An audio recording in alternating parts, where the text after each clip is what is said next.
Pas gjithë shereve, Jozi ulet në drekë me babajnë e stresit, çfarë po ndodh? Një kthes e papritur ka ndodhur në marrëdhënien mes Stresit dhe Josefin Markut, pas muajsh tensionesh, deklaratash publike dhe përplasje të hapura në rrjet.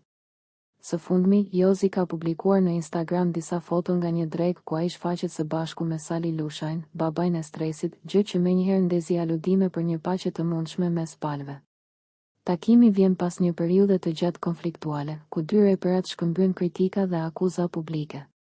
Për një kohë, madje qarkulloi edhe një video ku Jozi i kërkon të Stresit ta pufte, moment që u komentua gjerësisht, por më pas u mohua nga vetë Stresi, i cili tha se përqafimi nuk ishte miqësor dhe se Jozi gabonte me të.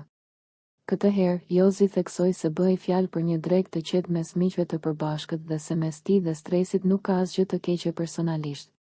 Ai ka impenjimet e veta, unë të mijat. Por ne gëzojmë respekt për njëri tjetrin dhe për familjet. I urojmë njëri tjetrit vetëm të mirat, është shprehur Jozi.